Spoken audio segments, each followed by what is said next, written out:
Day 47 of resolution challenge. என்னன்னு தெரியல நண்பர்களே, நேத்து நைட் ஃபுல்லா தூக்கமே சரியா இல்ல. மறுபடியும் பேட்மேன் பதவிக்கு ஆஜராயிட்டு இருக்கேன்னு நினைக்கிறேன். ஒரு சின்ன டிப் என்னவென்றால், உங்க காலேஜ் கேட்டுக்கு முன்னாடி சீக்கிரமா போய் நின்று வேடிக்கை பாருங்க. வெறுப்பா இருக்கும். எல்லாருமே ஒரு ரகமா தான் சுத்துறாங்க. சாயந்தர நேரத்தில் செம்மையா ஒரு டீ குடிக்கலாம்னு சொல்லி வெளியே போயாச்சு. அப்பதான் ஒரு சிக்கமே ஆச்சு. இது ஒரு சிக்கோன்னு சொல்ல முடியாது. அதாவது சின்ன வயசுல இருந்து இப்போ வரைக்கும் டீ தான் சீக்ரெட் ஆஃப் மை எனர்ஜி. நிறைய நண்பர்கள் வீட்ல சும்மா தான்டா இருக்க, சமைச்சு கூட சாப்பிட மாட்டேன்னு திட்டியும் சொல்லியிருந்தாங்க. சில பேர் ப்ரோ 3 நேரமும் ஹோட்டல்ல சாப்பிட்ட என்னத்துக்கு ஆகுறது அப்படின்னு சொல்லியிருந்தாங்க. அது கரெக்ட் என்று உணர்ந்துட்டு சரிடா இனிமேல் நைட் மீல்ஸ் ஆச்சு நம்ம சமைச்சு சாப்பிடுறோம் அப்படின்னு சொல்லிட்டு ஸ்டார்ட் பண்ணியாச்சு. தலைவர் ஸ்டைலோட ஸ்டார்ட் பண்ணி தரமா ஒரு லவ்வோட சமைச்சாச்சு. சீரியஸா சொன்னா இந்த முட்டை தான் பிரமாதமா இருந்துச்சு. ஆனா இவ்வளவு அருமையா சமைச்சிருக்கேன்னு நினைச்சிட்டு ஒரே பெருமையான மூமெண்டா இருந்துச்சு. பெருமையா இருந்தாலும் பொறுமையா உட்கார்ந்து சாப்பிட்டாச்சு. இன்னைக்கான இன்ஃபர்மேஷன் என்னவென்றால், இன்ஃபர்மேஷன் இல்ல உங்ககிட்ட தான் நான் கேள்வி கேட்க போறேன். சில லோகோஸ் எல்லாம் தந்திருக்கேன். இதுல இருக்க கம்பெனியோட பேரை கமெண்ட் பண்ணுங்க. ஹரியப் சித்தப்பு எத்தனைய கரெக்டா கண்டுபிடிச்சீங்கன்னு பாப்போம்னு சொல்லிட்டு இருக்கும்போதே பக்குவமா நம்ம சாப்பிட்ட பாத்திரத்தை கழுவியாச்சு. சேம் டைலாக் தான் ஹரிச்சந்திரன் பக்கத்து நம்மளும் சரி ட்ரெண்டிங்கா போயிட்டு இருக்கே, நமக்கு தெரிஞ்ச புள்ளைட்ட பத்த வைக்கும் பார்வைக்காரா பாட்டு பாடி எனக்கு அமுச்சு விடுன்னு கேட்டு அந்த புள்ள பக்காவா பாடி அமுச்சு விட்டுருந்துச்சு. சட்டமே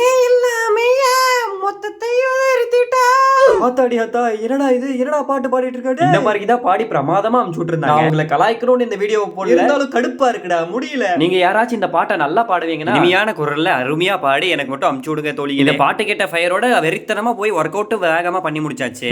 இன்னும் எரிஞ்சிட்டே இருக்கு என் மனசுக்குள்ள. அதாவது ஃபயர்ங்கிறத பிரெஞ்சில் சொன்னா. அடுத்த டேவியை விட்டுருக்கிறப்ப கம்ப்ளீட் பண்ணியாச்சு.